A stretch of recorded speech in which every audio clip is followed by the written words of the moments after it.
Il y a des lieux qui semblent hors du temps, où le silence n'est pas vide, mais habité.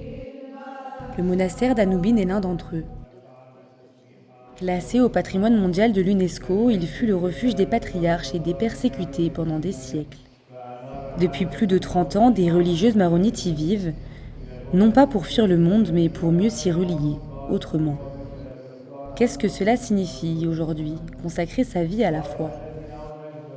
Il n'y avait personne ici. C'était abandonné en 92. Nous étions sollicités comme religieuses maronites pour venir vivre ici, créer une petite communauté et aider à la restauration du lieu. J'étais supérieur général dans le temps. Alors, depuis que nous sommes là, Kanoubine est ouverte. Regardez, d'ici comme c'est beau, la vue est belle. Les maronites, ils ont vécu dans les hauteurs parce qu'ils étaient persécutés. Hein.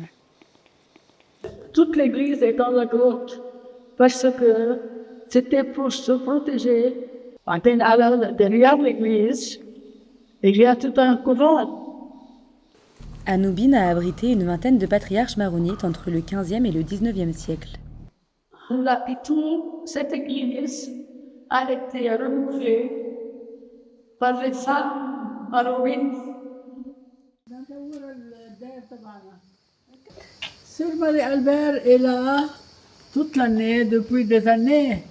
Depuis combien d'années, Sœur Marie-Albert? Depuis 6 ans. J'étais enfant, j'avais 8 ans, quand je dis à maman, je voudrais me faire religieuse. Alors, j'ai décidé d'aller dans un orphelinat où vraiment là-bas, je me suis préparée à vivre, à me consacrer. Alors elle a prononcé les 3 vœux. Le vœu de chasteté, le vœu de pauvreté et le vœu d'obéissance.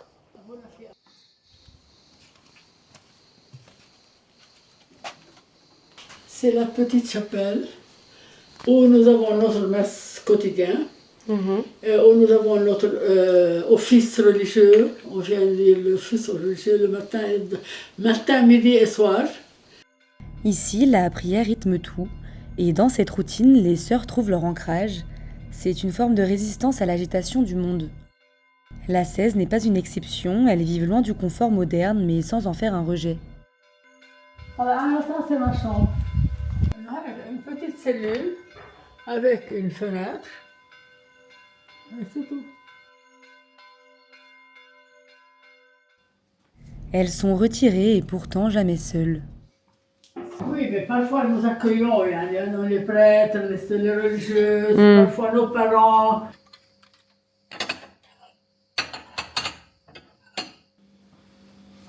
C'est sœur Jeannette, la supérieure, qui fait le manger, le bon manger. Voilà.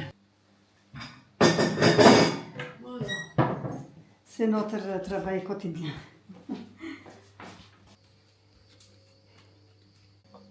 On ne mange pas toujours de la viande. Alors, notre vie quotidienne ici, c'est comme les autres couvents. On a Internet, on a tout.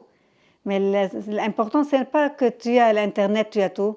Ok, ça va, on a l'Internet, on a le WhatsApp, on a le mobile, mais ça, c'est pour nous aider à continuer notre mission.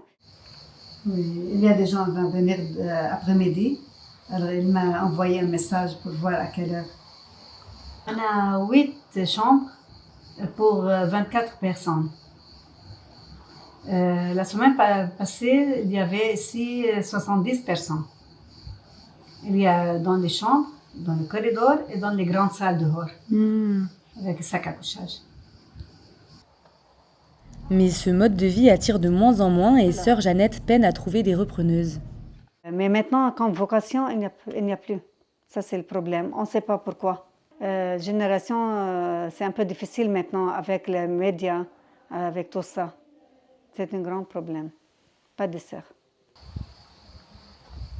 Au Liban, on compte à peine 2 ou 3 nouvelles sœurs par an, contre plus de 100 il y a 50 ans. Dans un monde qui ne cesse d'accélérer, Anoubine rappelle la force de la lenteur et de la constance. Ici, consacrer sa vie, c'est choisir une autre forme de résistance.